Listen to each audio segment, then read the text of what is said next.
Bonjour et bienvenue pour l'épisode 5 de la saison 4 du Cinéma est partout. Et cette semaine, on va s'interroger sur la question de ce qu'est un film fauché.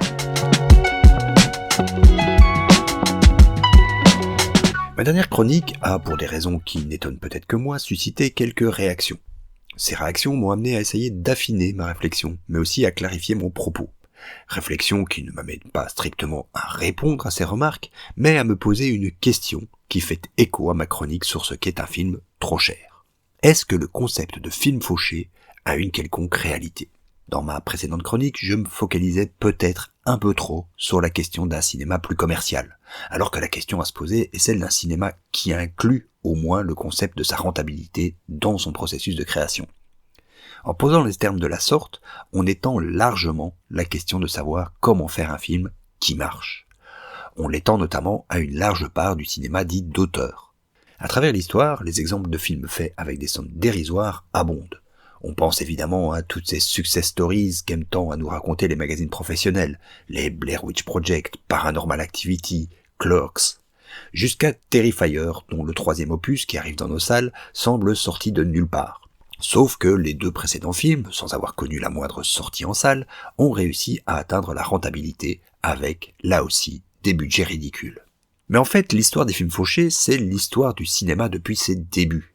Sans remonter au cinéma muet, il est utile de rappeler qu'À bout de souffle de Godard avait un budget de 400 000 francs, soit environ 69 000 euros.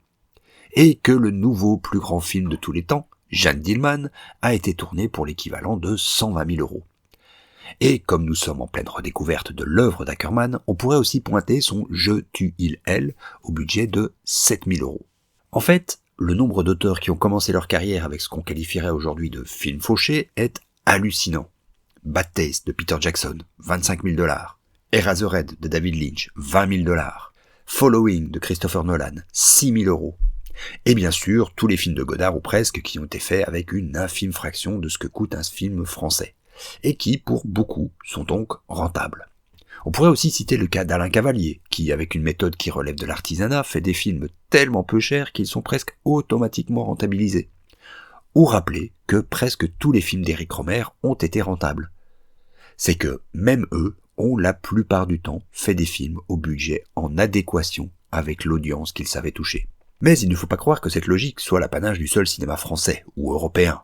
Il y a à peine 20 ans aux États-Unis naît le mouvement du mumblecore, un cinéma qu'on pouvait qualifier à l'époque de bobo qui se concentre sur quelques personnages et de minuscules péripéties. Le mouvement s'est créé en opposition à ce que devenait le cinéma indépendant de l'époque, en voie rapide d'industrialisation sous l'impulsion du festival de Sundance. Naît alors, autour du festival South by Southwest, ce mouvement de films volontairement fauchés, qui a donné des films comme Funny Haha ou Hum Day. Prix moyen d'une production mumblecore, entre 15 000 et 500 000 $. Sortent de ce mouvement Lena Dunham, les frères Safdie, Greta Gerwig. Très vite, le mouvement s'étend presque naturellement au cinéma d'horreur avec le mumblegore, qui révélera des auteurs comme Adam Wingard ou T. West. Quelques années plus tard, en 2015, les producteurs attitrés du mouvement mumblecore, les frères Duplass, donnent 100 000 $ à un jeune gars pour faire son film, Tangerine, qu'il tournera avec des iPhones. Ce jeune gars, c'est Sean Baker, qui remportera la Palme d'Or 9 ans plus tard avec Anora. On pourrait encore multiplier à l'envi ces exemples, de David Cronenberg à Glober Rocha, de Robert Rodriguez à Pedro Almodovar, de Jean Eustache à Georges Romero. L'histoire est pleine de ces films à très petit budget qui ont révélé des auteurs, tout en étant commercialement viables. Bien sûr, on me rétorquera assez facilement qu'une telle énumération cache un biais du survivant. Pour chacun de ces exemples, combien de films n'ont été vus par personne ? Combien d'auteurs n'ont jamais percé ? C'est là la glorieuse incertitude de la création, qui malheureusement touche tous les secteurs.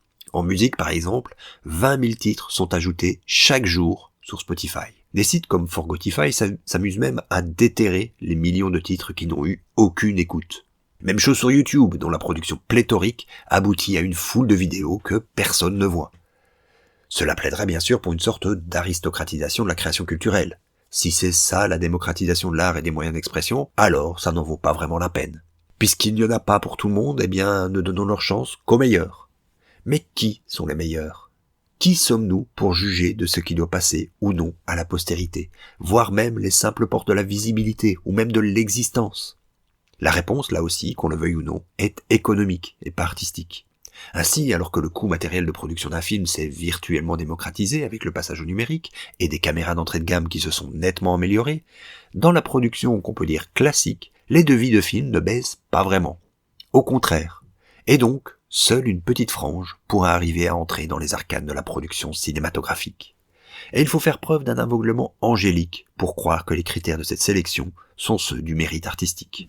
C'est que peut-être le problème est ailleurs. Dans les esprits, et plus encore dans les esprits cinéphiles, la culture est question d'élection. Individuellement, on choisit ce qui est digne d'intérêt et ce qui ne l'est pas. Mais cela se fait selon des critères qui sont sociaux. Et cet état d'esprit imprègne tout le processus de production. Du choix d'un producteur au comité de sélection des organes de financement, les projets sont filtrés par des critères de type électif. Souvent selon une grille de valeurs partagée sur ce qui fait du bon cinéma. Or, l'entrée d'une œuvre dans le champ culturel est en fait tout l'inverse, une question d'émergence. On se saisit collectivement d'œuvres pour des raisons qui, individuellement et objectivement, nous échappent.